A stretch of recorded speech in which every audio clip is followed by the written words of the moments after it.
Ça va faire 10 mois maintenant qu'on demande à notre jeunesse des efforts pour répondre à cette crise avec une réduction du nombre de contacts, avec des fois le fait de rester dans un logement étudiant de 9 mètres carrés, avec des cours à distance. Et tout ça, évidemment, ça a bousculé notre pays, mais ça a bousculé notre jeunesse. Mais la jeunesse est la priorité de notre gouvernement.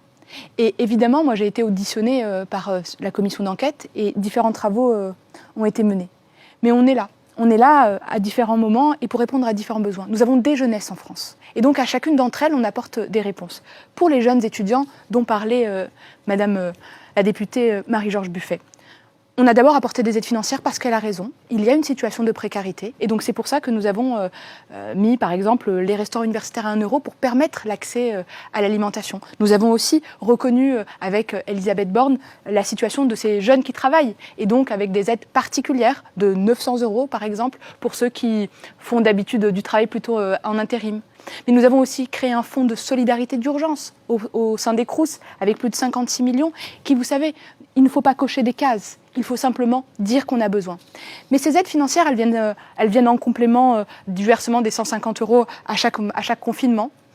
Et tout ça ne suffit pas, puisqu'il fallait aussi répondre aux conséquences psychologiques. Oui, voilà, c'est ça, parce que là, le rapport s'inquiète parce qu'il y aurait seulement un psychologue pour 30 000 étudiants, alors même qu'il y a un vrai désarroi, manifestement psychique. Oui, c'est vrai.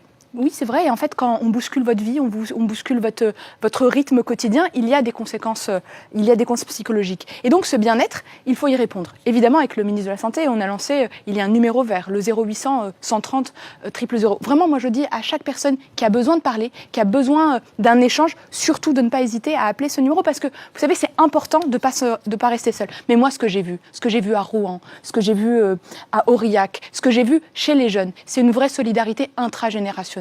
Ils se sont saisis.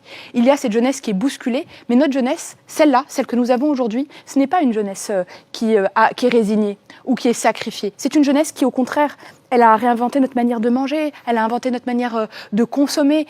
Et finalement, aujourd'hui, elle crée, elle est extrêmement solidaire parce qu'elle se mobilise. Et c'est comme ça qu'on se rend compte que, j'ai lu un dernier chiffre, 74% de nos jeunes ont foi en l'avenir. Alors oui, c'est difficile, on est là, mais eux, ils ont cette énergie. Et à nous, en fait, de l'accompagner, de la démultiplier.